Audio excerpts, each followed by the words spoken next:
Muy buenas tardes a todos ustedes. Vamos a dar inicio a la 10ª sesión de la Cátedra Extraordinaria Federico Mariscal, que nos tocó a mí y a los presentes aquí en la mesa llevarla a efecto. Esta cátedra la planeamos porque lo hicimos juntos entre los presentes y un servidor. Fuimos coachados por la maestra Victoria Cifuentes todo el tiempo, nos trajo cortitos y tuvimos el apoyo de 2 personas de servicio social, que posteriormente me referiré a ellas.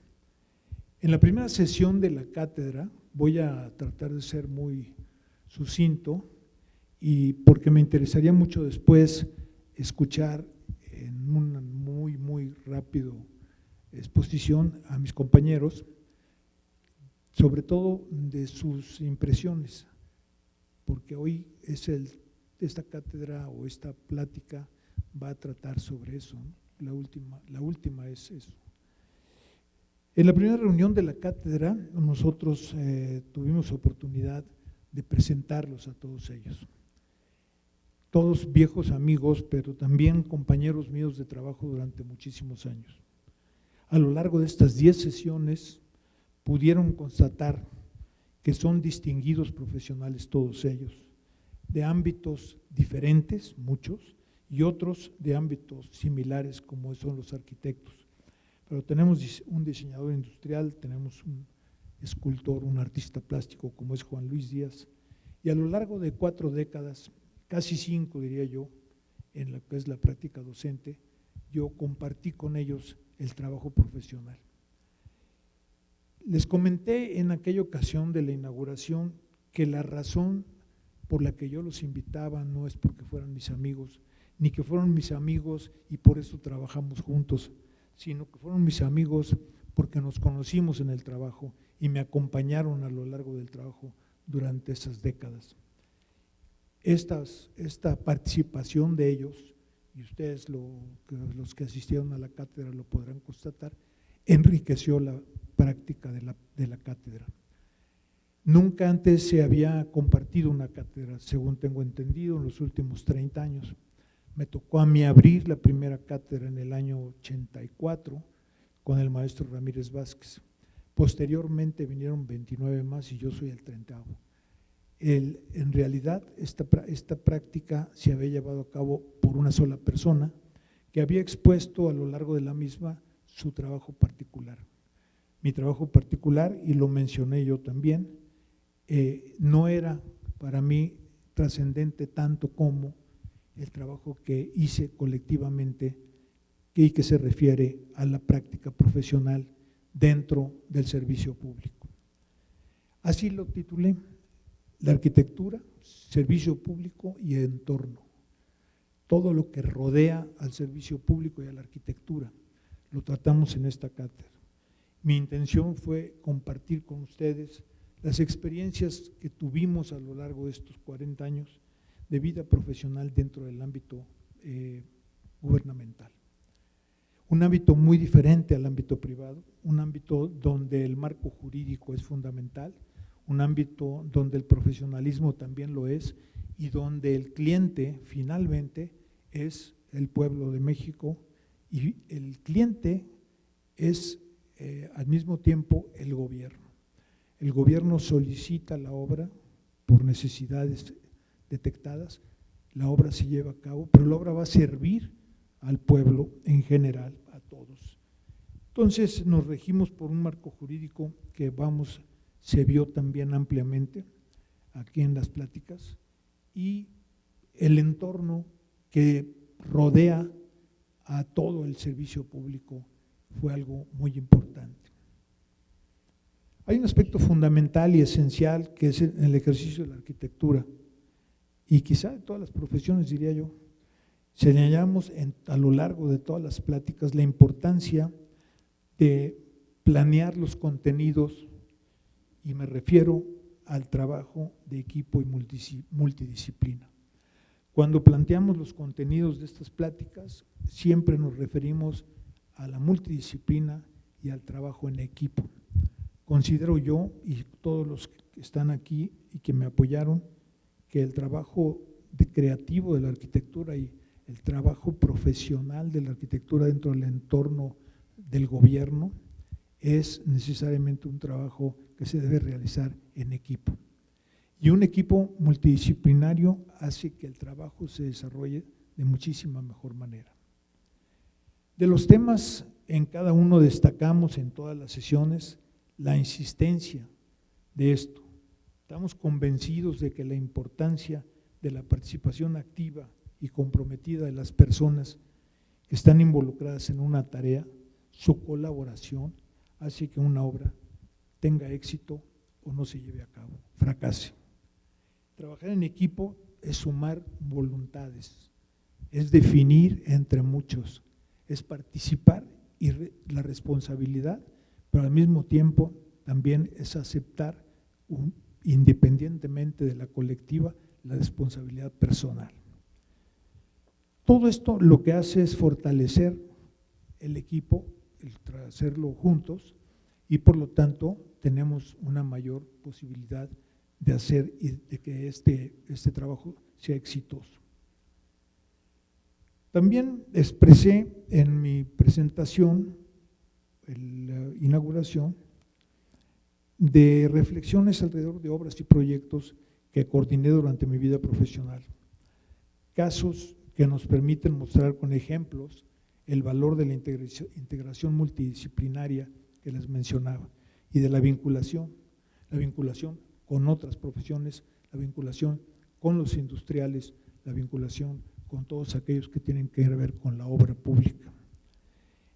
Y finalmente esto conlleva con la vinculación a una amplitud del equipo de trabajo, se hace más grande.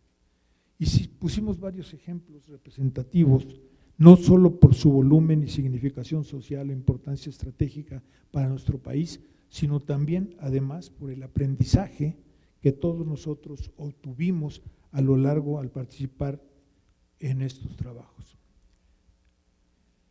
Por esa razón nos referimos en las sesiones a la remodelación del Centro Hospitalario 20 de noviembre, que fue uno de los ejemplos del ISSSTE, realizado por nosotros del 92 al 94, la remodelación y actualización de la Terminal 1 y de la nueva Terminal 2 de la ICM, que se hizo en el último decenio, integrantes del Sistema Metropolitano de Aeropuertos, la integración de ellos, las obras de infraestructura, de vivienda, cuando fui subdirector técnico del Infonavit, obras de infraestructura educativa, trabajando en los últimos años en el INIFED, que había sido el famoso CAPSE, y que se convirtieron en paradigmáticas, sobre todo en el ámbito de la educación. Sacamos, y de la construcción también edilicia, de la construcción gubernamental. Expuse ante ustedes mi compromiso que siempre tuve con la Facultad de Arquitectura como director, con la UNAM, que es mi alma mater. Cuando fui director de esta facultad, la facultad se encontraba en problemas serios, fuimos resolviéndolos conjuntamente igual, formando un equipo dentro de la propia facultad y resolviendo los problemas. Recuerdo haberle dicho a un maestro que se me acercó a pedirme un aumento como si yo fuera el patrón, que ese aumento o la solución a su problema económico se daría en el momento en que resolviéramos la problemática que teníamos de conjunto. Él se convirtió en un aliado mío y trabajó hombro con hombro y finalmente creo que resolvimos esa problemática. Siempre mientras fui director de las diferentes entidades que me tocó a lo largo del tiempo en el gobierno, siempre busqué la vinculación con la universidad. Y no nada más con la Universidad Autónoma, sino con las universidades y con el Politécnico. Siempre me apoyé en la universidad y en el Politécnico para llevar a efecto trabajos. Uno de ellos, el más paradigmático, fue al final del sexenio de López Portillo. Hicimos un proyecto conjuntamente con el Poli, con técnicos del Politécnico, para hacer un avión fumigador. Dirían, bueno, ¿y qué teníamos que ver nosotros con un avión fumigador? Bueno, la verdad es que estamos planteando eso porque la fábrica que se tenía en Querétaro estaba por desaparecer y además no había posibilidades de que esto continuara. Tomamos el prototipo de un piloto que había hecho un avión que se llamaba el Bárcenas y esto se modificó sustancialmente y se hicieron 3 prototipos que volaron. Los filmamos y además se registró, se certificó en España. Esto tuvo la participación de los ingenieros aeronautas, pero al mismo tiempo de los diseñadores industriales de la UNAM fundamentalmente. La participación de Juan Luis en todo lo que fue la imagen de este gran proyecto, y el proyecto lo denominamos el CHAC, y el CHAC voló y se certificó, como decía yo. Eso además se entregó un paquete industrial completo, con un estudio de preinversión a largo plazo, que digamos sería un paquete para un inversionista con agallas y un inversionista con visión realmente sensacional en ese momento. El siguiente director de ASA los mandó los 3 prototipos a guardar al Politécnico, ya no supo qué hacer con ellos. Pero bueno, también teníamos obras de infraestructura y en vivienda, como dije yo, en el Infonavit, y obras de infraestructura educativa. También todas las personas que asistieron a lo largo de las prácticas y a la galería pueden constatar lo que acabo de mencionar. En la segunda sesión vimos la planeación, la negociación y la concertación. El invitado fue Pedro Cerizola y Weber. Pedro es gran amigo mío, nos conocimos en el trabajo igual, con la primera vez que yo aparecí en el ámbito aeronáutico, él ya estaba ahí y fue mi subordinado, y como mencioné yo también en la primera sesión, después yo fui su subordinado. Fui su jefe y luego fue mi jefe. En esta sesión expresamos lo que para nosotros es la planeación, el adelantarse, el llevar a efecto una visión más amplia de la problemática que se está presentando. En la época de la conquista, siempre he usado yo este ejemplo, había los adelantados, que eran aquellos que iban y oteaban el futuro a ver qué pasaba adelante de las fuerzas las que venían Cortés y sus huestes. Entonces mandaban un adelantado, a ver, tú ve a ver qué hay. Es un poco eso. Pero también en la antigua Roma existía el burócrata más bien pagado, era el augur, y el augur no era otra cosa que un planeador, era el que planeaba. ¿Por qué? Porque era el que tenía la experiencia, a él recurrían todos para poder vislumbrar qué iba a pasar con el imperio, hacia dónde iba a ir. ¿Es la mía? Apágalo, cariño. Perdón. Yo creí que lo había apagado, perdón. Finalmente,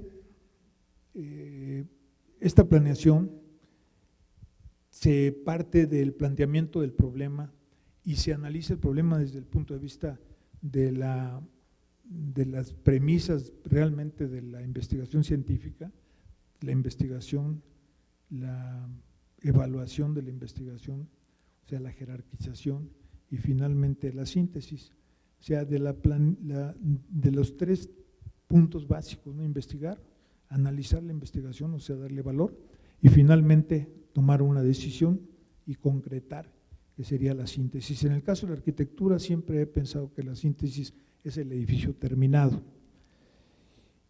Realmente lo importante para todos, y eso fue lo que planteó el arquitecto Cerizola, es entender en qué consiste la planeación, cómo esta planeación, este proceso que es la planeación, tiene que darse muy acuciosamente, muy seriamente también en el sector público. Siempre en el sector público, dijo Pedro, hay que estar planeando, hay que estar adelantándose a los problemas, a la problemática. Déjame nada más, por aquí te lo paso. ¿Por qué? Porque el sector público no para, las obras no se detienen. Y un ejemplo muy drástico de lo que digo, bueno, son los aeropuertos. Los aeropuertos son 24 horas, 7 días de la semana, todo el año. O sea, no hay un día de descanso en el aeropuerto. Es como un horno de altos hornos, no podemos pararlo, tiene que seguir caminando. Y decía yo cuando estábamos haciendo la remodelación que el aeropuerto era como cambiarle las llantas a un auto, pero sin pararlo. Estaba difícil. Pedro comenta que los arquitectos en el sector público, y tiene toda la razón y lo comentó en su plática, planeamos multidireccionalmente. Tenemos que tener una visión multidireccional hacia todos los lados. Tenemos que disparar a todos los lados para poder realmente vislumbrar con qué problema nos vamos a enfrentar y antes de que suceda, saber cuál va a ser la solución o el camino que vamos a seguir. Dice que alguna vez escuchó, dice que el que sabe a dónde va nunca está perdido, dijo Pedro, y es cierto. Si sabemos qué queremos, que es lo más difícil, pues no nos perdemos y lo buscamos correctamente. Y esa búsqueda correcta, esa búsqueda del camino correcto, nos lleva finalmente a la solución correcta, nos lleva a terminar la obra, y ese es el fin de nuestra actividad. La concertación, que también se trató ahí, es la que hace también que la obra se lleve a efecto, y puso de ejemplo el caso del aeropuerto nuevo de la Ciudad de México, cuando planteamos la construcción del aeropuerto en Texcoco, que era un viejísimo proyecto de más de 30 años. Cuando no se pudo hacer, nosotros definimos, Pedro lo dijo, vamos a otro plan, vamos a cambiar de estrategia como arquitectos. Dijo él mismo, no renunciamos, seguimos, y ese cambio de estrategia nos condujo a plantear el proyecto del Plan Metropolitano de Aeropuertos. Un plan que comprendía varias etapas, lo vieron en la exposición y lo oyeron en las pláticas que tuvimos.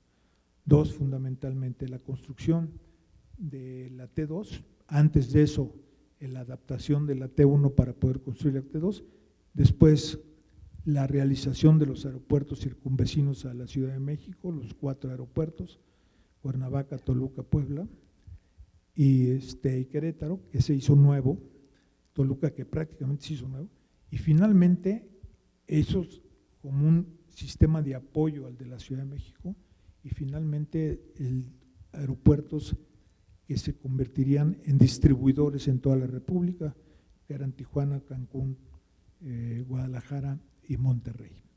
Esto se dio, sin embargo, se cambiaron las políticas y en este momento no sabemos nosotros qué es lo que se va a dar. Hay una saturación artificial del aeropuerto de la Ciudad de México. Pero en fin, lo vimos eso con Pedro, con esto desaturamos el aeropuerto de la Ciudad de México y finalmente el aeropuerto vuelve a estar saturado porque se rompió toda la cadena que teníamos. Los aviones que estaban, las aerolíneas que estaban volando en Toluca se regresaron al aeropuerto de la Ciudad de México, las 3 aerolíneas. Prácticamente se terminó la operación en el aeropuerto de Puebla, el aeropuerto de Cuernavaca igual, que tuvo incluso vuelos internacionales en alguna época, el de Cuernavaca, y el que está funcionando pues es Querétaro y bastante bien con vuelos internacionales. Sin embargo, no se llevó a cabo el plan completo. Creo que serviría mucho porque podría evitarse el que viene de provincia pasar necesariamente por Roma para llegar a otro lado. Y esto evitaría muchísima concentración en el aeropuerto de la Ciudad de México. Si esto no se hubiera dado a través de la negociación, no hubiéramos avanzado. Nos hubieran dicho que no también al proyecto alterno, y el proyecto alterno implicó negociaciones de todos los niveles, desde el nivel de jefe de gobierno de la Ciudad de México hasta los niveles de delegados de la Ciudad de México, porque afectábamos a 2 delegaciones, y finalmente con la gente del propio gobierno federal, cómo convencer a los secretarios de Hacienda o a los secretarios de Economía de realizar un proyecto de esta naturaleza. Nos llevó mucho tiempo. Para mí, el pensamiento estratégico de Pedro, que yo lo considero un estratega, fue una gran enseñanza en el tiempo que trabajamos juntos. La tercera sesión la dedicamos a la multidisciplina en la obra pública. El invitado fue Juan Luis Díaz Nieto, aquí presente, aquí conmigo. En esta sesión, mi querido amigo Juan Luis nos compartió sus interesantes aproximaciones alrededor del arte y la aplicación del arte en la obra arquitectónica, sus aportaciones en la arquitectura y el arte. Dice, la arquitectura es un arte, pero la integración plástica debe ser parte de la arquitectura y no mostrarse como un adorno o algún recargamiento en la propia obra arquitectónica. Está conmigo, me podrá decir que sí o que no lo que estoy diciendo, pero lo he oído tantas veces en tantos años. Dice, las dos cosas van juntas, va junta el arte junto con la arquitectura, no pueden ser separadas. Compartió sus experiencias en las investigaciones que ha hecho alrededor de las numéricas, alrededor de las tablas, desde las tablas de multiplicar, y buena parte de su vida la ha dedicado él a esto. Al referirse él al trabajo en equipo, nos aclaró su punto de vista al respecto, explicando algo muy interesante. Dijo, cancelar el concepto del ego, porque el ego estropea mucho. Es una especie de factor que está interponiéndose para la realización de la obra.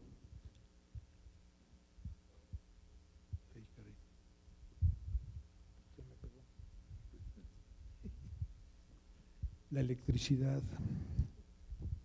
Dice, y esto estropea la obra y estropea el lograr una solución de la misma.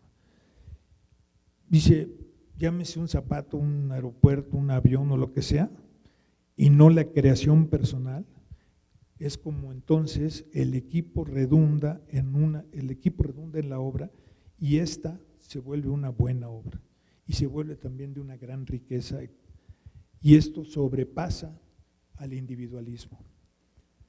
Como hemos mencionado, Juan Luis participó en la remodelación del Hospital 20 de Noviembre, diseñando la cubierta y trabajando con especialistas de otras disciplinas para solucionar problemas de diseño.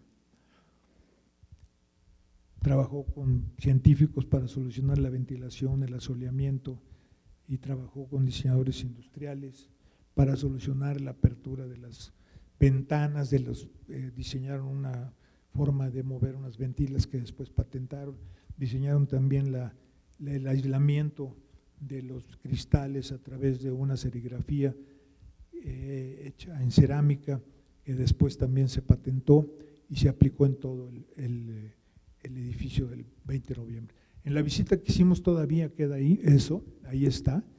Me dio mucho gusto encontrar que hay un afán ahora por arreglar el 20 de noviembre internamente. Le construyeron un nuevo helipuerto de nivel internacional y sí se empieza a ver que hay interés en mantener esa obra importante para el sector salud y muy importante para el país. Y esto me dio a mí mucho gusto porque estuvo abandonado durante muchos años.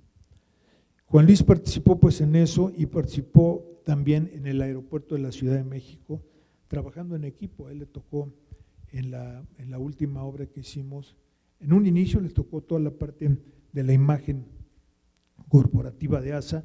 Lo mismo sucedió en la imagen corporativa de ASA a últimas fechas, también la modificó él. En la primera etapa la modificó junto con el maestro Sánchez, y que ya murió, amigo de nosotros, y en esta segunda etapa pues él solo se aventó toda la parte de modificación formal de la imagen. Juan Luis también trabajó en participación en la plástica de los edificios. La plástica de los edificios integrada, no como parches, como mencionaba yo.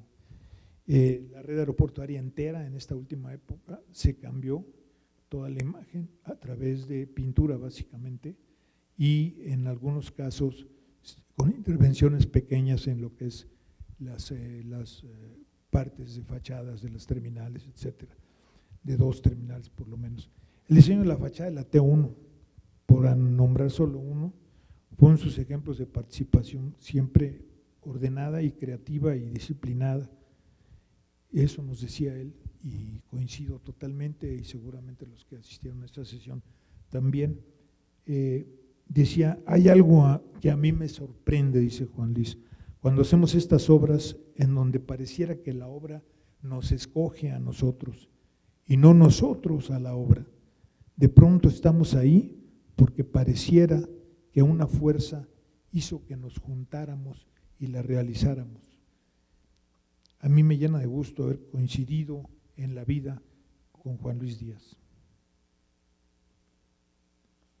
En la cuarta sesión, que la intitulamos Vinculación, estuvieron invitados también Juan Luis Díaz, Alfonso Hernández Ávila y Edgardo López. Y voy a tomar un poco de agua.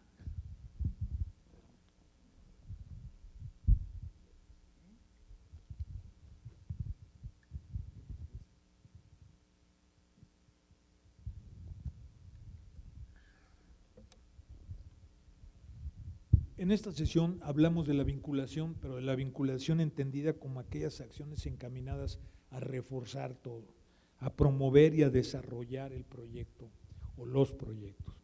Es una relación más estrecha con muchas personas, pero también con otras actividades. En este caso nos referimos a un caso de éxito, que fue el éxito que tuvimos al vincularnos a una empresa como Alfer para realizar las fachadas del 20 de noviembre.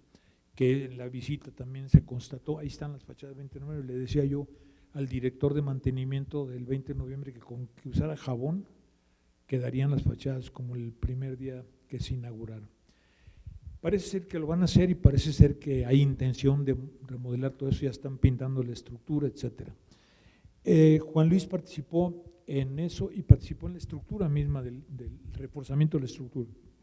Ahí junté a Juan Luis con el calculista, que era la empresa Colinas y de Buen, con el que trabajamos durante 30, 40 años. Y con ellos trabajó, fue el primer trabajo que hicieron juntos. Al principio el maestro de Buen como que lo rechazó, dijo que qué tenía que hacer ahí. Finalmente se entendieron de maravilla, gracias evidentemente al gran trato que le dio Juan Luis al maestro, porque es un gran maestro calculista, estructurista y además diseñador y tiene patentes, etcétera, que es el maestro de Buen. Me hubiera gustado tenerlo aquí, lo invité, desgraciadamente no pudo por razones de salud, pero realmente fue la primera experiencia interesante. En una ocasión, un rector de la universidad, el doctor Sarucán, me preguntó si esa parte del edificio era adorno. Le dije, no, no es adorno, es parte de la estructura. Forma parte, es intrínseco a la estructura, es un reforzamiento que se hizo para cambiar todo el refuerzo que tenía antes el edificio. Me dice, parecen arcos medievales, digo, sí, parecen arcos botareles en efecto. Con eso aumentamos la cimentación 5 metros de la crujía y además esta estructura, se explicó en la plática, es una estructura dinámica que se ajusta después del temblor.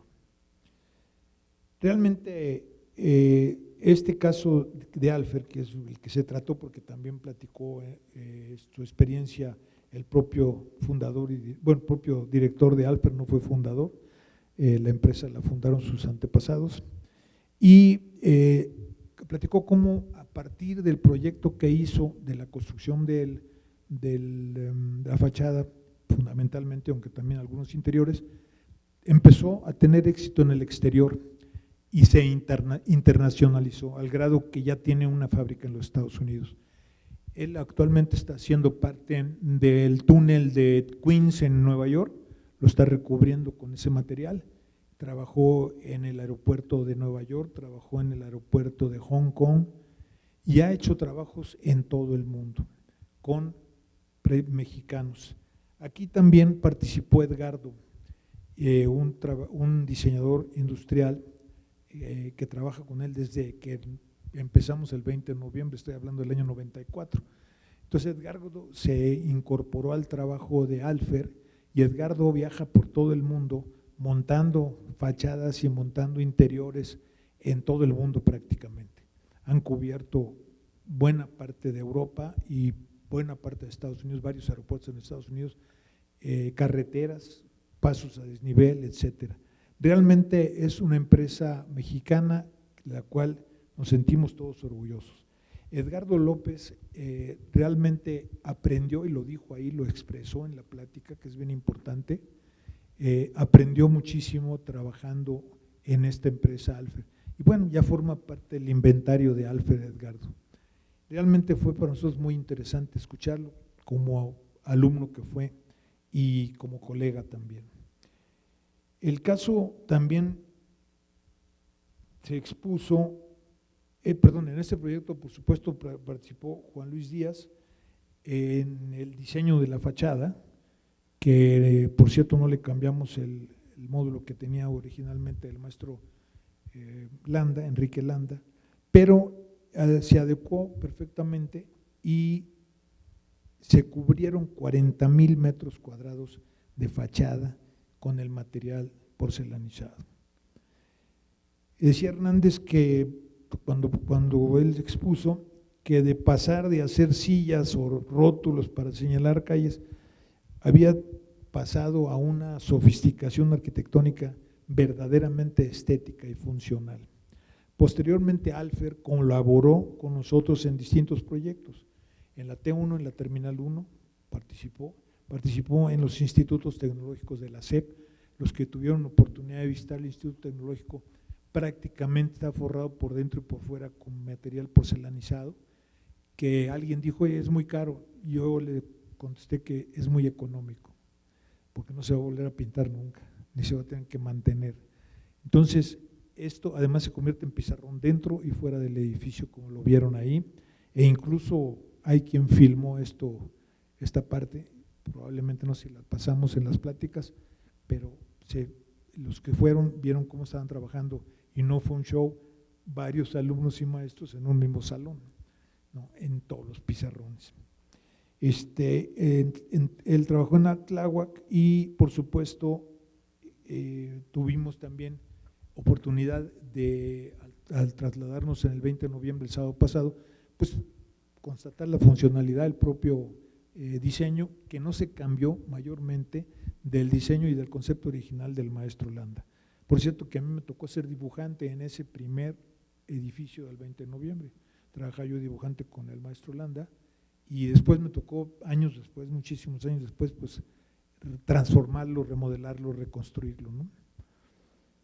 En la quinta sesión vimos eficiencia en el manejo de los recursos y administración y el invitado fue Enrique Mejía Rojo, aquí presente. Con Enrique tengo una amistad que sobrepasa, pues creo que los 50 años, ¿no? 40, ya andamos cumpliendo nuestras bodas de oro, porque fue mi primer amigo arquitecto que obtuve trabajando como arquitecto. O sea, yo pedí trabajo al arquitecto Ricardo Legorreta porque quería aprender, andaba yo haciendo pininos con unos compañeritos, haciendo empresas y regándola, y luego dije, no, yo tengo que aprender y me fui y le pedí trabajo a Ricardo. Ricardo a la sazón tenía 36 años, yo tenía 10 menos, Enrique igual, porque somos de la misma edad. Ahí lo conocí, fue mi jefe, me dirigió y ahí gané un amigo pues, prácticamente de por vida, ¿no? Esperamos, Enrique. Eficiencia en el manejo de los recursos es lo que hace Enrique realmente, y administración. Es un magnífico arquitecto y por lo tanto maneja todo lo que se refiere a la proyección de la administración a la perfección. Si no hubiera sido por él, les puedo asegurar que muchas obras en las que participé hubieran fracasado. La administración, junto con el cálculo estructural, las instalaciones, todas esas partes humildes del proyecto generalmente se dejan de lado. En la obra pública, y a lo largo de todas estas pláticas insistimos en la obra pública, no se pueden abandonar, no se pueden dejar de largo, no podemos darnos el lujo de que fallen. Imagínense si en esta universidad que se hizo en 4 años, hubieran fallado las instalaciones, hubiera sido un fracaso no de los que la hicieron, sino del presidente alemán, que fue el que empujó esta obra. Vamos a las instalaciones todavía de la piscina y de tantas cosas que hay aquí, funcionan, siguen funcionando después de más de 50 años. Entonces, la obra pública es esencial que todo se tome en consideración y para esto también se tome en consideración la administración de los recursos. Decía Enrique en su plática que para poder hacer una buena administración y eficiencia en los recursos, tener eficiencia en los recursos, es necesario, conveniente, identificar el universo de las acciones previamente. ¿Qué vamos a hacer? ¿Cómo lo vamos a hacer? ¿Con quién lo vamos a hacer? Etcétera. Dice que también es necesario, lo dijo ahí, es necesario conocer muy claramente toda la institución para la que vamos a trabajar, ya sea la DGO, la Dirección General de Obras de la UNAM, el ISSSTE, ASA, el INIFED, conocerlos perfectamente en su estructura para saber cómo trabajar. Y esto se trata en todos los proyectos para poder tener ahorro en los recursos, por lo menos emplearlos correctamente.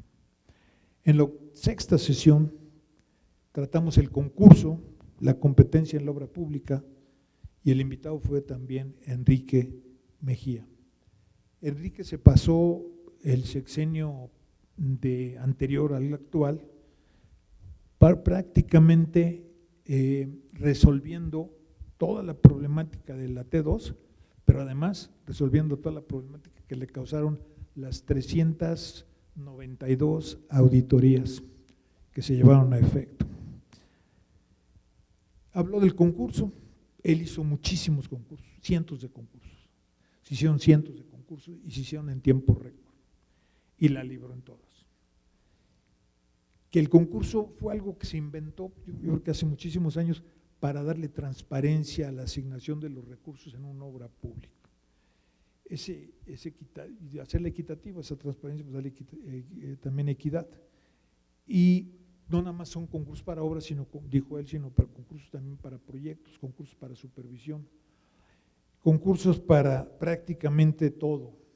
Esto hace que se tamicen los participantes, es una especie de tamiz que permite que lo mejor, eso por lo menos en la teoría, llegue a obtener la obra pública. Él nos habló de las ventajas y desventajas de este procedimiento legal. Desventajas muchas veces producto de la propia corrupción de la gente que lo está haciendo, pero cuando esta no se tiene, entonces se convierte realmente en una ventaja. Muchos tuvimos a lo largo del tiempo problemas de esta naturaleza cuando nos negamos a declarar un concurso desierto o a darle determinada obra a una empresa que había perdido o que francamente estaba fuera de contexto o que incluso había llegado tarde y le cerramos la puerta en las narices. También se refirió a la clasificación de los concursos que yo mencioné hace un proyecto, los concursos de proyecto, los de servicios, los de términos de referencia también. Tuvimos que hacer un concurso para hacer los términos de referencia de la T2, por ejemplo, ¿no? Que era un librotote que se hizo, impresionante, ¿no?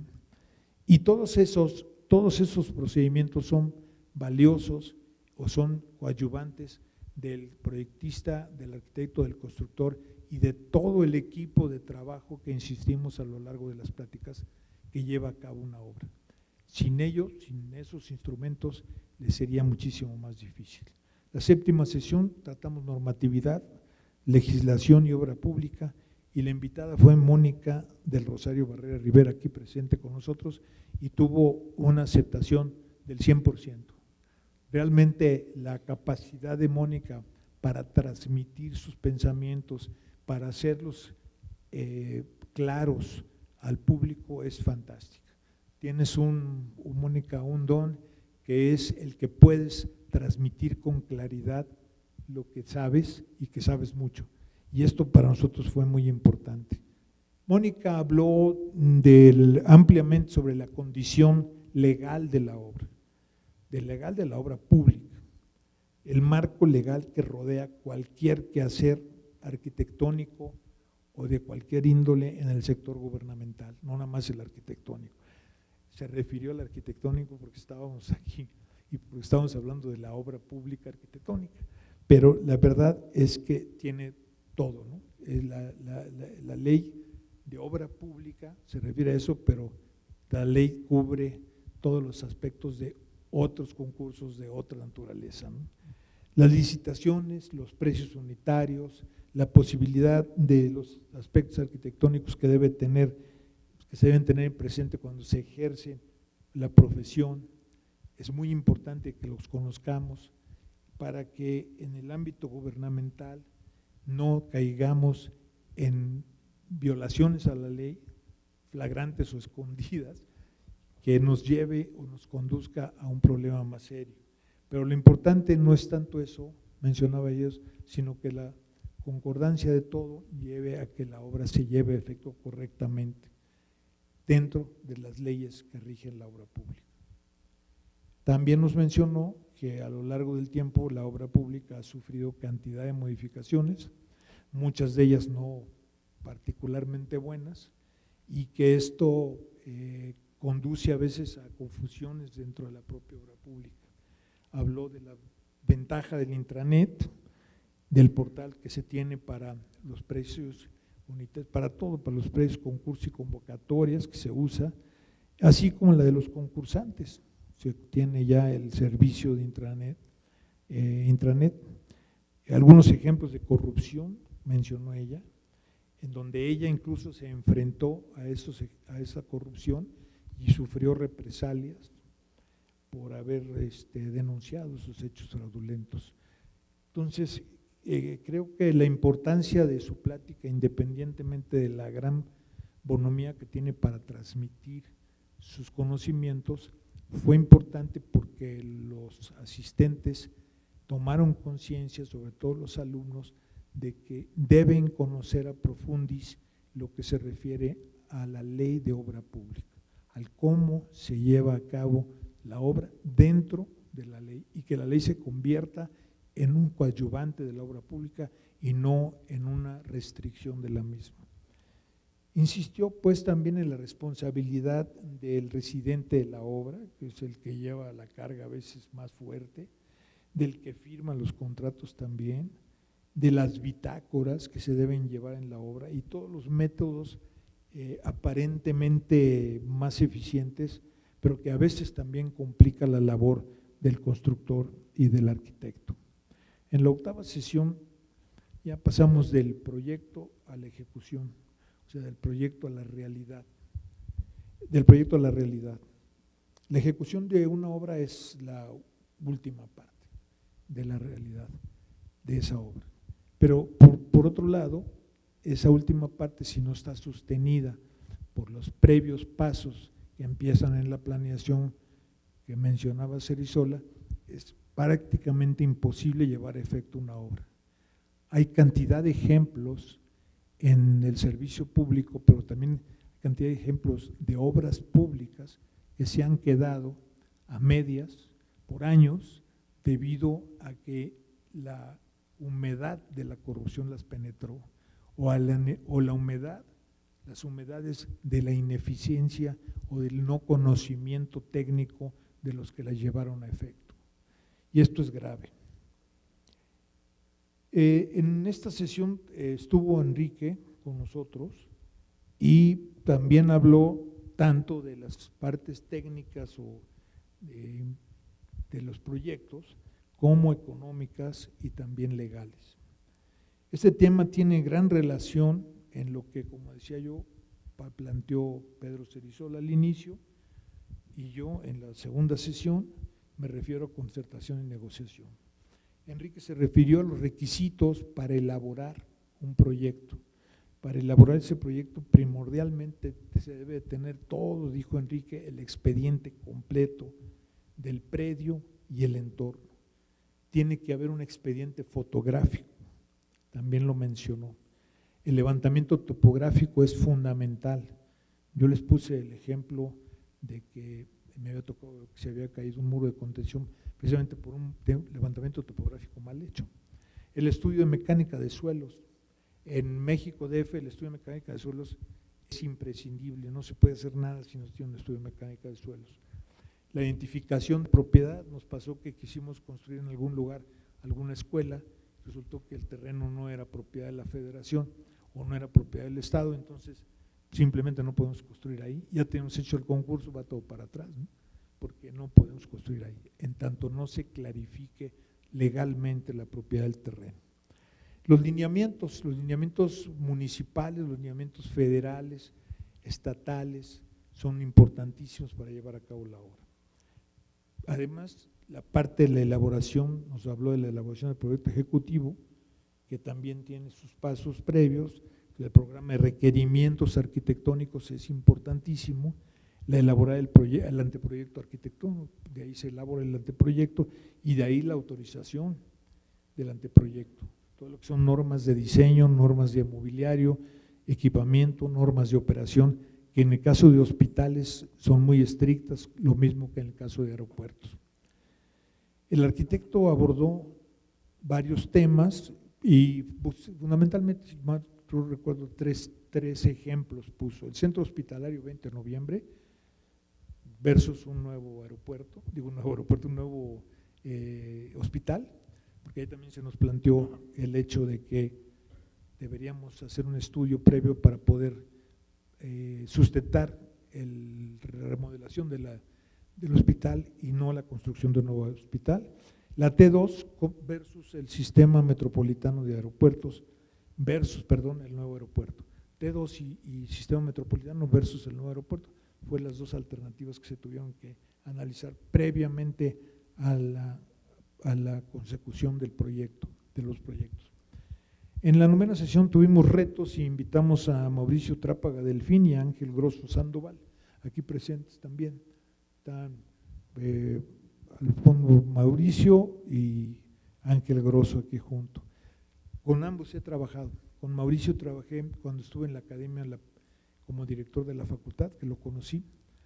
Trabajamos muy estrechamente, ya me refería a él en la plática de la 9ª sesión, pero Mauricio es una gente muy dedicada y en este momento yo diría que hace arquitectura efímera, que es la arquitectura de las escenografías, ha hecho muchísimas escenografías, pero además es un magnífico maestro, es un conocedor de cine y un lector incansable. Ángel Grosso Sandoval es un técnico de primer nivel, diseñador industrial, con posgrado, tiene una maestría en diseño industrial, no sé si ya llegaste al doctorado, pero ahí andas en eso. De cualquier manera, dedicado también a la enseñanza, pero con una experiencia profesional muy profunda. Él participó en la creación de una empresa muy exitosa que explicó el día de su plática, que se refería a la empresa de muebles Segucino. En lo que vislumbra a Mauricio para el futuro de la universidad fue muy claro, su exposición fue didáctica y de una gran claridad, se dedicó fundamentalmente a eso, a hacer una especie de examen de lo que está sucediendo, análisis de lo que está sucediendo en la situación actual de alumnos y maestros dentro de la universidad. Fue de gran claridad y con una proyección a futuro muy interesante. También habló de los retos que enfrenta en el futuro próximo la universidad. La falta de visión de futuro que ahorita existe, no nada más en la universidad, yo diría que en el propio país. La ausencia de un proyecto de país nos reduce mucho las posibilidades para un proyecto de universidad, porque la universidad de alguna manera se erige en reflejo del país. Por otro lado, esa falta de proyecto ambicioso de país, se le resta mucho apoyo a las instituciones como las universidades. Él habló de la misión y habló de la misión de esta universidad. Ángel Grosso aportó temas relacionados con el diseño industrial que él domina, con el desarrollo tecnológico que ha aplicado a lo largo de toda su vida y con variados ejemplos que nos mostró y evidenciaron la capacidad de enfrentar los desafíos cuando hay imaginación y compromiso. Esto fue un resumen de las pláticas, de todas las pláticas que se dieron, las 10 sesiones que a mí me pasaron casi en un segundo y que realmente gocé mucho, la verdad. Y vamos a pasar ahorita a una opinión de los alumnos de 10 minutos. Luego les voy a pedir a los invitados aquí que den un discurso como de 2 minutos. Y finalmente vienen los agradecimientos, ¿no? Y pues les agradezco mucho. Vamos entonces.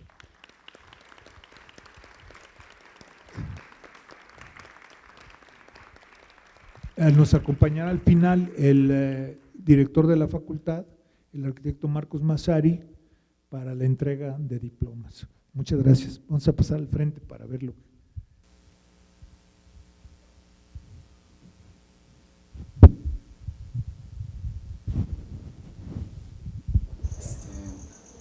Pues la cátedra me ha parecido muy interesante desde el punto de vista en el que muchas veces al arquitecto se le enseña como lo plástico y nada más como crea algo bonito y cosas así, pero estando en esta cátedra he visto que, no sé, para hacer edificaciones como hospitales o aeropuertos, sí se necesitan muchas otras cosas que, de hecho, en la misma cátedra dijeron que un arquitecto también es como el, ¿cómo llamarlo? Maestro de orquesta, que también tiene que estar al pendiente de todas las cosas que pasan en un proyecto de tal magnitud, desde la administración, el que no se rompan leyes, que todo esté claro también.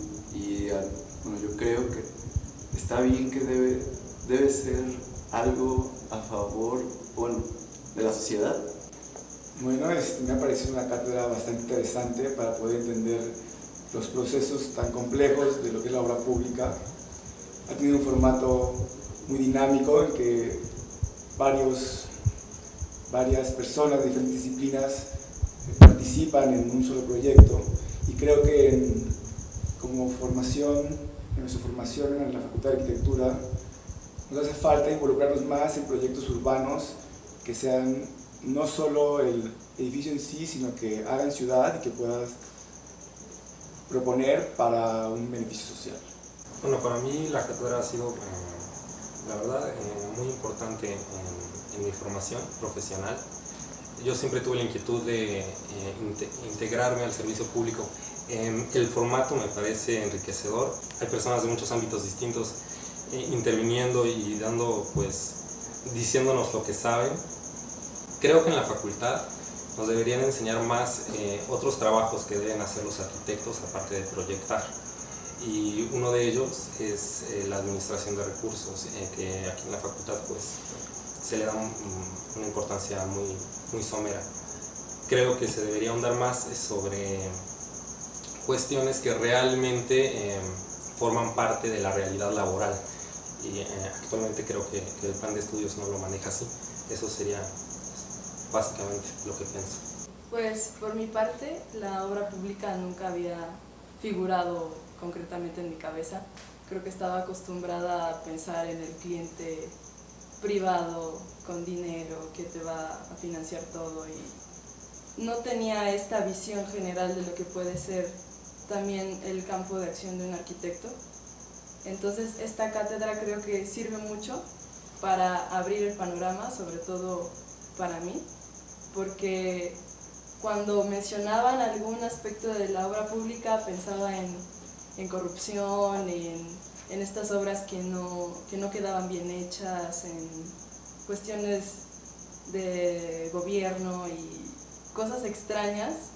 Y al estar aquí y encontrar las experiencias de tantas personas involucradas en obra pública, pero en obra pública que de verdad se termina de forma cabal y de verdad funciona, es como entender que hay maneras en las cuales nosotros podemos entrar a esa zona y hacerlo bien, y cómo se debe hacer, porque no solamente la parte arquitectónica y el diseño, sino también cuestiones de economía, de materiales y de cómo seguir las leyes, por ejemplo, y que puedas hacerlo bien. Y creo que ese es el punto más importante de esta cátedra, porque quedarme con un aprendizaje de algo que no pensaba para mí, como para mi formación, y darme cuenta que existe esta parte y que es pues muy rica, y creo que es todo lo que puedo decir.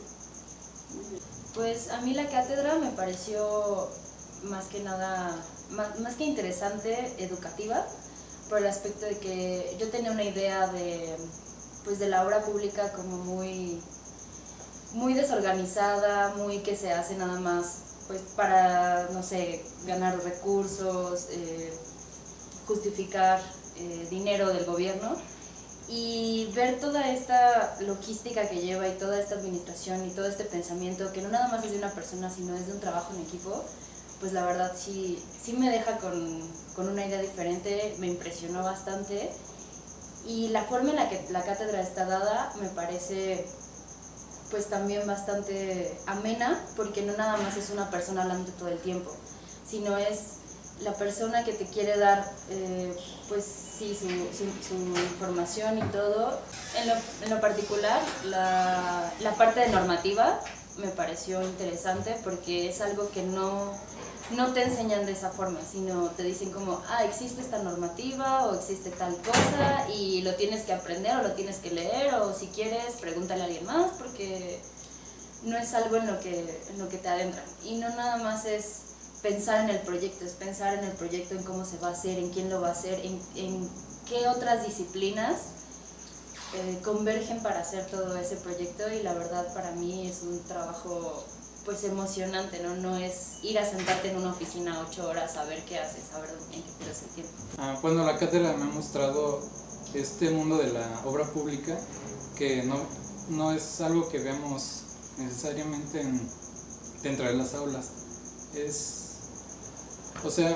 un tema muy distinto a lo que vemos siempre de los arquitectos superestrellas que firman siempre le adjudicamos la obra a una sola persona, pero viéndolo desde ese punto en la cátedra, lo veo como todo lo que lleva de trabajo en equipo, todos los problemas que pueden surgir por la ley,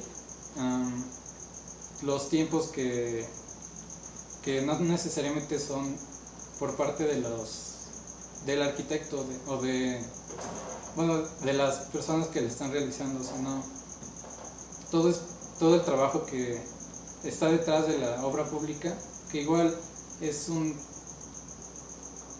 trabajo que vemos como muy aparte de la arquitectura, pero en sí es como algo que también se puede como experimentar utilizando con ayuda de otras personas, de otras empresas, incluso de otros países, que se pueden implementar y crear cosas nuevas y seguir desarrollando algo distinto. Lo importante de esta cátedra es de que nos acerca a nosotros los alumnos a la obra pública, y es muy interesante conocerla desde adentro y entender todas estas experiencias, porque nos deja muchas enseñanzas y nos abre un enorme panorama sobre lo que nosotros también podemos hacer como arquitectos. Yo creo que la mejor enseñanza que he obtenido de esta cátedra es de que la arquitectura es en equipo. Y al hacerse en equipo no quiere decir que solamente es entre arquitectos, sino que es interdisciplinaria, que yo creo que es un tema en el cual hablaba mucho el arquitecto, y que a fin de cuentas es lo que hace la obra pública. El poder conjuntar a distintas áreas, a distintas personas con distintos pensamientos para que trabajen en equipo y se pueda desarrollar algo que es en pro de una sociedad, de una ciudad, de un país, es algo bastante increíble que se tiene que valorar muchísimo y que implica muchísimo trabajo, pero yo creo que nosotros como arquitectos lo podemos lograr. He tenido un aprendizaje muy importante a través de lo que es toda la normatividad, ya que en anteriores cátedras se había aprendido bastante de lo que es el diseño, pero esta vez ya va más en función a lo que es toda la parte legal y cómo se debe de gestionar un proyecto. Me parece que es muy interesante que vengan diferentes exponentes, porque vamos obteniendo un punto de vista diferente y se va enriqueciendo nuestro aprendizaje de esta manera. Yo recuerdo que cuando empecé a hacer mi servicio social lo hice en una delegación. En esa delegación aprendí mucho sobre normatividad, ya que todo lo tenía que referir de acuerdo a los reglamentos vigentes. Eso me dio un conocimiento más grande sobre todas las leyes y parte del reglamento, que después ya observando en las tesis ya hechas, me di cuenta que había proyectos que les faltaba mucha reglamentación y que habían en varias partes no cumplían, cosa que me ha hecho pues hacer un análisis sobre lo que se está haciendo en la facultad y lo que le falta para poder pues generar esos arquitectos más capaces en el mundo laboral. Bien, bueno, a mí me ha gustado mucho la cátedra, cómo se ha estado impartiendo, ya que el hecho de que hayan distintos exponentes acompañando al principal hace que tenga un sabor distinto y que puedas tener diferentes visiones acerca de la arquitectura, ya que no solo solamente son arquitectos, sino de otras disciplinas. Lo que me ha gustado más y lo que he aprendido en este tiempo es de la normativa acerca de que todos tenemos que estar vinculados, todas las profesiones que estamos incluidas en la ejecución de un proyecto, y que todas tenemos que tener unos tiempos bien formados. Yo creo que es lo más importante, todo el tiempo que se lleva a cabo, sobre todo en esto en el sector público, que es muy riguroso, tanto en tiempos como en costos, y además que se tardan, como nos dijeron, muchísimo tiempo en dar el dinero para que se pueda empezar a trabajar el proyecto. Va a clausurar estos trabajos el director de la facultad, como ya lo dije, Marcos Massari, va a estar aquí. Previamente yo sí quisiera agradecerles a todos aquellos que de alguna forma me apoyaron para llevar a cabo esta cátedra que me fue concedida por el Consejo Técnico y el propio director a petición mía. Mi agradecimiento a Marcos Massari, Iriart, que inicia o prácticamente ha iniciado un periodo de director que creo que va a ser muy importante para la facultad. Al propio Consejo Técnico que me la concedió, a Honorato Carrasco, secretario general de la facultad, a Celia Facio, que nos siguió a lo largo de toda la cátedra, que nos estuvo apoyando en todos sentidos, a Mauricio Trápaga, que anunciaron que tuvo a bien apoyarme en el diseño que llevó a cabo de la exposición, a Laura Zavala, a Ángel Grosso, a Erendira Gómez, a Carlos Yáñez, alumnos que participaron dándome fotografías, prestándome documentos. También a Daniel Abrego Rueda, que fue la pasante que nos estuvo apoyando junto con Carla Cortés Tena, también pasante, a Hugo Castillo, a Inés Rodríguez y a Victoria Cifuentes García, que fue nuestro coach de todos nosotros en esta cátedra. Muchísimas gracias a todos. Está con nosotros ya el director. Bueno, a mí me gustaría por 2 minutos contarles una pequeña anécdota. Me desperté, desayuné, me aseé y fui al aeropuerto en mi coche que ya vuela. Llegué en una plataforma vertical, de ahí pasé a un área hospitalaria que se sigue llamando 20 de noviembre, y en donde un robot hacía cirugía. Y entonces vino a mi memoria que en un mes de noviembre del año 2015 nos comentaron que ya tenían un robot que hacía cirugía, pero ya lo estaba yo viendo ahora, ya había un robot haciendo cirugía. Los sistemas de vuelo habían cambiado, o sea, ya se bajaba en unas plataformas como lo que ven en las películas, pero no, ya en este futuro en el que estoy viviendo ya se hace. Y bueno, ojalá, y todos los muchachos, que fue gratísimo ver que al menos hubo una huella que pudimos sembrar, arquitecto, nos recuerden al grupo de trabajo y lo recuerden en el futuro y vean ese sueño, porque después me desperté y pude comprobar que era una realidad. Muchas gracias por todo y gracias por su atención. Bueno, muchas gracias, sobre todo Ernesto. Me parece que fue una muy buena y muy agradable decisión el haber invitado a las gentes que hemos participado con él, el ser director de un proyecto, sobre todo un proyecto de gobierno. Se requieren de cualidades muy interesantes, porque tienes que ser un poco poeta, un poco político, un poco loco, ¿no?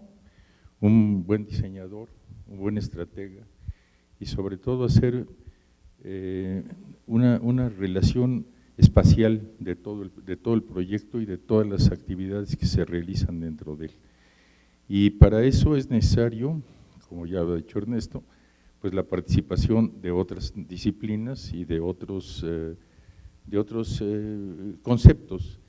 Y como en su origen lo planteó, la realidad es que el hecho de ir trabajando junto con un equipo que se va haciendo en el tiempo, se va generando una suerte de hermandad, una especie de hermandad en la cual la parte conceptual, filosófica, mística, empieza a tomar cuerpo.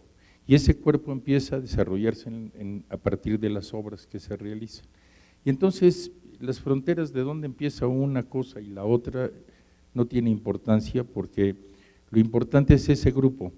Y dentro de ese grupo, quien dirige ese grupo es sumamente importante, porque debe tener esa capacidad de saber en qué momento frenar, en qué momento empujar, en qué momento permitir que se desarrolle lo que sea, que tenga que ver con el proyecto y no perder la pista. Y para mí Ernesto es un ejemplo claro de esa capacidad de trabajar, de formar un equipo para trabajar dentro de él. Es decir, de tener todas las cuerdas, todos los elementos o todas las notas de un concierto en la cabeza para que en el proceso del trabajo se vaya desarrollando. Y finalmente pues eso da una obra colectiva y una obra que siempre tiene un director, que es el que se mueve el pelo en los conciertos. Muchas gracias a todos ustedes. Gracias, Juan Luis. Buenas noches. Yo creo que esta cátedra extraordinaria ha sido una oportunidad para todos nosotros de poder compartir experiencias con los alumnos, con colegas, y yo creo que ha sido una experiencia enriquecedora para los invitados y para todas las personas que hemos tenido la oportunidad de participar en todo esto. En la sesión en que tuve la oportunidad de ser invitada, iniciaba con algo que aplica tanto a la iniciativa privada como al sector público, que es: hay que tener en orden los papeles.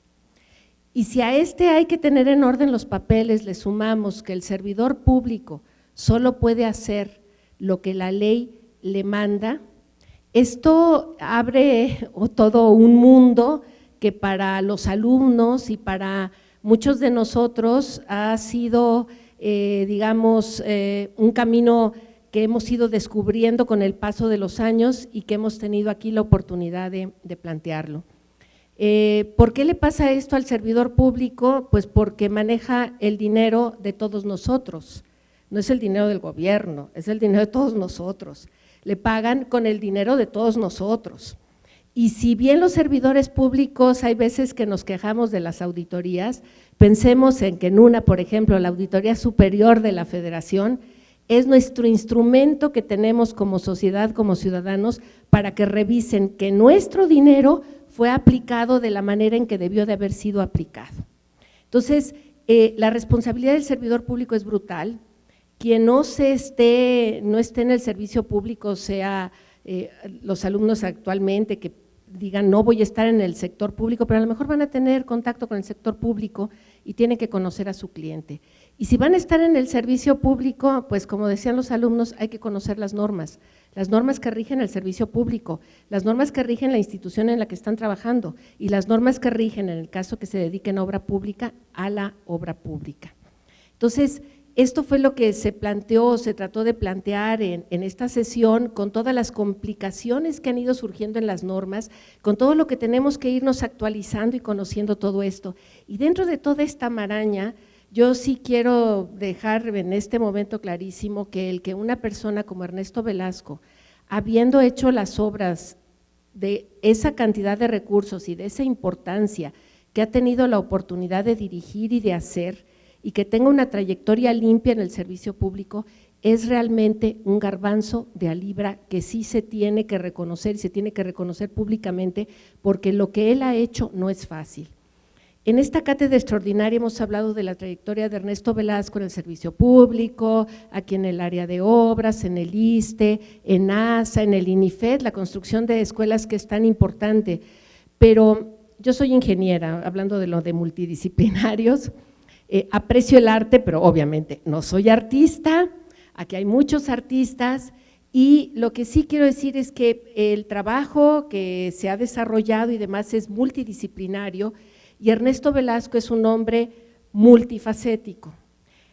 A mí en lo particular me llama brutalmente la atención en toda su trayectoria el que vemos diseño de muebles, patentes, vivienda, trabajo en la iniciativa privada, no solamente una trayectoria limpia en el servicio público. Y realmente lo que me llama la atención es que si asistimos en esta o estamos en esta facultad de arquitectura, el saber que en su época se pudieron colocar las esculturas, por ejemplo, que me llamaron muchísimo la atención. Insisto, ingeniera, aprecio el arte, yo creo que muchos de nosotros sabemos que al subir las escaleras del Museo del Louvre, lo primero que nos impresiona es la victoria de Samotracia, y el ver en esta facultad la victoria de Samotracia, bueno, es una copia, ¿no? Pero es verdaderamente algo que nos puede llenar a todos el espíritu. Pero no solamente esta parte de lo multifacético, lo que yo realmente admiro de Ernesto Velasco es él como persona, como padre, como esposo, tenemos a su esposa, a sus hijos, a sus nietos, que en realidad comparten una causa común y que tienen una labor social extraordinariamente importante y que tienen puesta la camiseta y que están trabajando por la sociedad mexicana y que no solamente, insisto, hay que reconocer al servidor público, al extraordinario arquitecto, pues yo creo que es importante que reconozcamos a la persona. Y para mí, Ernesto Velasco, ha sido un honor el tener la oportunidad de participar como invitada en esta cátedra extraordinaria, el poder compartir con colegas y con todos ustedes en esta importante evento, esta serie de eventos. Muchas gracias. Muchas gracias, Mónica. Muy amable. Buenas noches. Yo quiero agradecer la alta estima que me tienes, es perfectamente correspondida. Me tocó colaborar en la sesión de retos, me tocó colaborar desde el enfoque de la educación y el servicio público y la arquitectura empiezan en el aula, empiezan en la escuela. Yo lo aprendí de mis maestros, que están presentes varios de ellos, muchas gracias, así como de mis compañeros maestros, de ellos lo aprendí. El reto es cotidiano, el reto es de la fabulosa oportunidad de tratar de ser profesor, que yo he aprendido en esta escuela que nos obliga a tratar de sacar lo mejor de nosotros mismos. Y se lo tengo que agradecer a Ernesto porque de la mano de él aprendí muchísimas cosas, siendo un escuincle estudiante en esta escuela y haciendo el servicio social, como después lo he seguido aprendiendo también de los que administran la institución, y sí, aquí aprendí por mi raza a hablar al espíritu. Muchas gracias.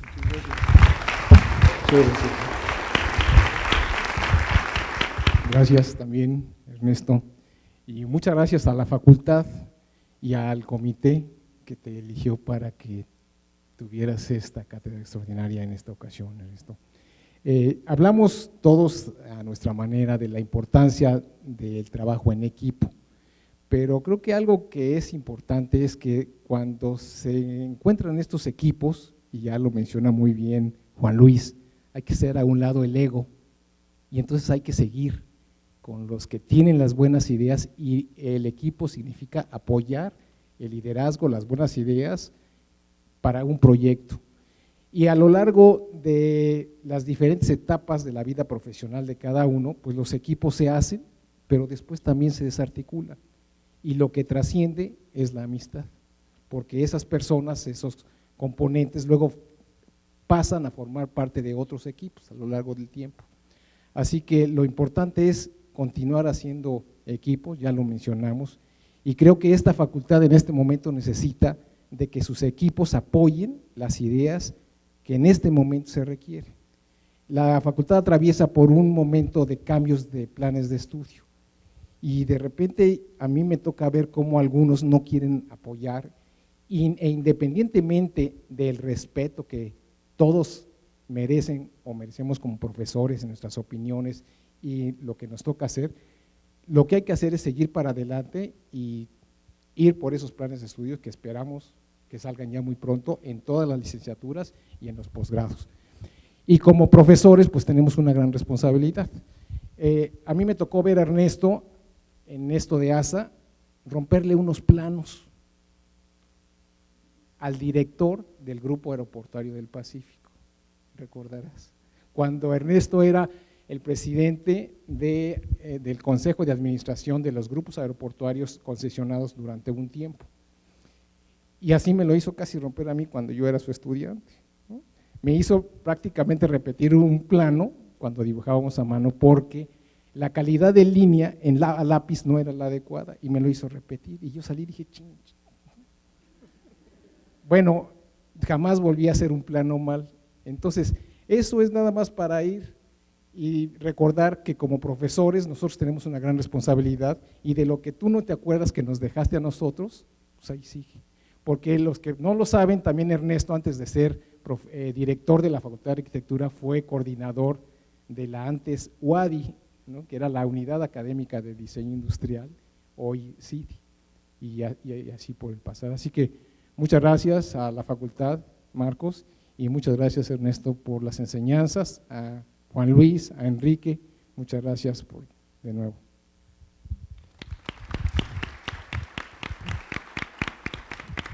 Pues otra vez, muchas gracias a todos, muchas gracias Marco, muy amable, ya tienes la palabra.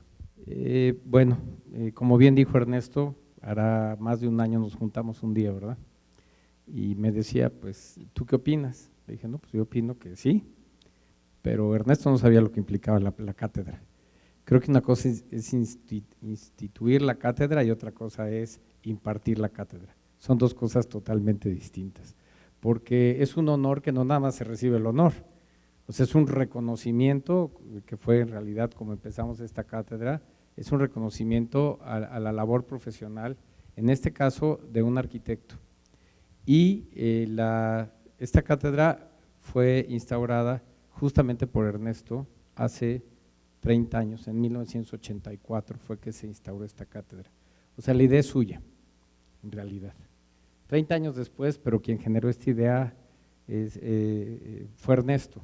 Sin embargo, el día que habló conmigo y que yo le dije, oye, pero esto es un chamberío en serio, o sea, 10 sesiones no es sencillo y 10 sesiones con un público en donde hay profesores y alumnos, en donde hay muchos puntos de vista y donde además, particularmente, pues por el perfil de Ernesto, pues tenemos a muchos de diseño industrial, revueltos con algunos de arquitectura de paisaje, con otros de arquitectura, con algunos urbanos, o sea, era una mezcla que además, Mónica, yo te quisiera decir que veniste a darle al traste a la mezcla, porque yo te quisiera decir que se ha generado una gran polémica en torno a la cátedra.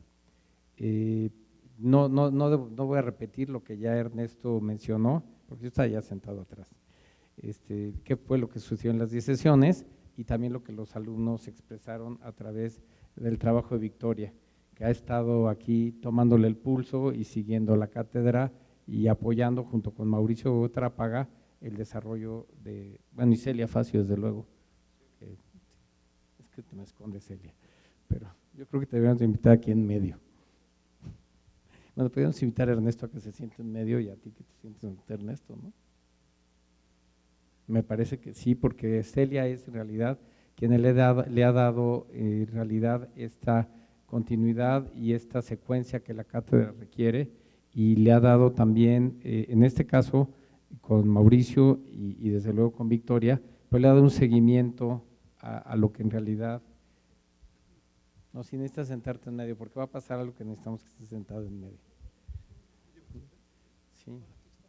El homenajeado eres tú necesitas estar sentado en medio. Sí, tú eres el importante en este momento. Pero Celia le ha dado este seguimiento y encontró desde luego un apoyo muy fuerte gracias al impulso de Ernesto, formando equipos, como siempre, con Victoria Cifuentes y con Mauricio Trapaga. Esta polémica que se ha despertado desde dos ámbitos. Uno, que parece ser que en la facultad nunca habíamos hablado de obra pública. Parece ser que los alumnos nunca habían entendido que se hacen proyectos de obra pública también en la facultad. Pero parece ser que no se había expresado, pues no sé, tan objetiva y tan evidentemente como obra pública. O sea, se hacen proyectos de obra pública, pero nunca se entendieron como obra pública, se entendieron como proyectos. Hoy parece que en el plan de estudios va a aparecer la palabra obra pública gracias a esta cátedra. O sea, existían los proyectos de obra pública, pero no se les llamaba proyectos de obra pública. Yo creo que ahí va a haber una… ¿Mande? Bueno, va a ser uno de los resultados de esta cátedra. Por otro lado, parece que nunca hemos hablado de normatividad, pero Mónica vino a despertar ¿qué te diré? No solo un interés, sino también un miedo de no saber, que eso es lo importante de la cátedra, ¿sí? Un miedo de sobre esto no estamos preparados y cómo es que tenemos que saber y cómo es que tenemos que estar preparados. Creo que el equipo, como se fue integrando la cátedra, fue poco a poco despertando un interés en, hay ciertos enfoques que conocemos y que pues responden a lo que finalmente puede suceder en un taller de proyectos, ¿no? Hay ejercicios de taller de proyectos que desde luego no llegan a la escala por tiempos y tampoco llegan a la profundidad de lo que se presentó. Y también otra de las grandes enseñanzas de la cátedra es que un proyecto de obra pública de esta escala no es resuelto por un arquitecto, es resuelto por un equipo. Y aparecieron palabras que no habían aparecido en la cátedra, como planeación, como equipo, como integración inter o multidisciplinaria, como obra pública, pero también iniciativa privada ligada a obra pública, como el proyecto completo y el material, y también cómo se ve que en estas asociaciones finalmente también, y así debe de ser, hay empresas, ¿no?, que de pronto se convierten en empresas cuando eran un changarro, o changarros, o empresas que desaparecen y son opacadas por un changarro, ¿no? Trabajos que pensaríamos que debe hacer un arquitecto y resulta que lo hace un artista plástico, y que además tiene una visión multidisciplinaria en la forma en la que se integran. Pero a la cabeza, ¿quién estaba? Pues siempre está Ernesto Velasco. Entonces, creo que la cátedra le ha dejado a la facultad muchas enseñanzas, enseñanzas que poco a poco iremos digiriendo y que poco a poco iremos aplicando también, tanto como decía bien Ángel Grosso, en los planes de estudio, en estos planes que nos están costando trabajo, precisamente por esos egos, o sea, por los egos y no por el trabajo en equipo. O sea, parece ser que nos cuesta mucho trabajo reconocer el trabajo en equipo. Tú particularmente viste una época muy particular como director de la Facultad de Arquitectura, de la que hemos estado hablando el viernes, todo el día hablamos de ella, pero en la que reconocemos cómo volviste a unificar la facultad, por un lado, y cómo miraste a futuro en las licenciaturas de Arquitectura de Paisaje y Urbanismo, y cómo hay algo que marca esta dirección que tú presidiste. Por otro lado, en todos los sitios a donde has pasado, a través de la cátedra nos podemos dar cuenta que está tu presencia, que está ese liderazgo que te caracteriza y que finalmente es algo que todos los estudiantes de arquitectura deben de aprender. Y al decir arquitectura, bueno, de esta facultad en realidad, no solo de arquitectura. Entonces han despertado muchísimos intereses a partir de la cátedra y esto se ha logrado también por la participación de a quienes ahora vamos a reconocer. Vamos a entregar reconocimientos.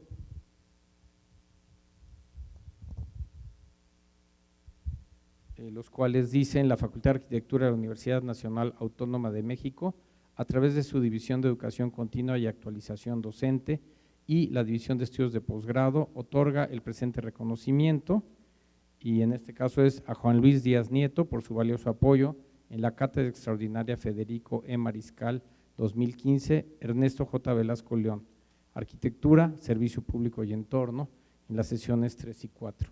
Celebrada del 30 de septiembre al 2 de diciembre de 2015, con una duración de 20 horas. Y está firmado por el profesor de la cátedra, el arquitecto Ernesto J. Velasco León, el jefe de la División de Educación Continua y Actualización Docente, el arquitecto Héctor Ferreiro, y por un servidor como director de la facultad. Juan Luis, muchísimas gracias.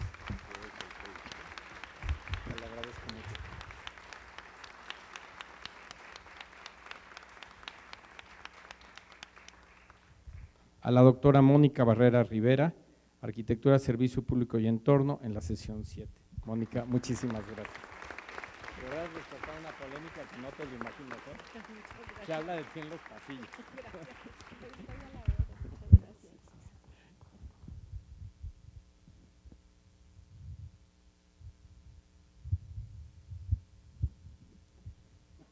Al arquitecto Enrique Mejía Rojo, en las sesiones 5, 6 y 8. Enrique, muchísimas gracias.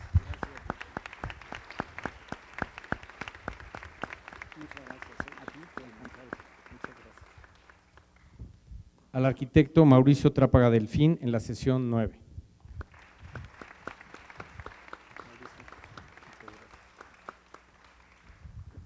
Así como al maestro Ángel Mauricio Grosso Sandoval, en esa misma sesión.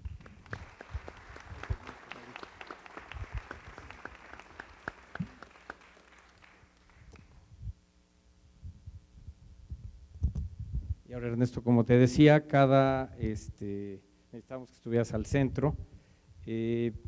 Cada vez pensamos que es importante el trabajo que como facultad debemos de hacer y que la cátedra en realidad es una distinción. Este reconocimiento, a partir de la 30ª edición, que es esta, va a venir acompañado de una medalla. Hemos mandado a acuñar una medalla para la cátedra Federico Mariscal. Entonces,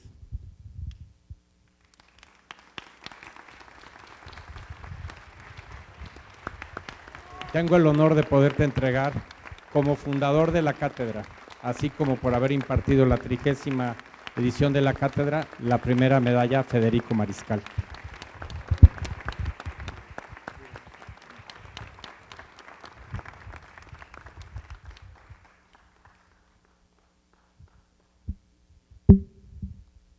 Y desde luego un diploma al arquitecto Ernesto J. Velasco León por haber impartido la cátedra extraordinaria Federico E. Mariscal, Arquitectura, Servicio Público y Entorno. Y viene firmada por el rector de la UNAM, el doctor Enrique Luis Graue Vigers, y por un servidor como director de la facultad. Muchas gracias.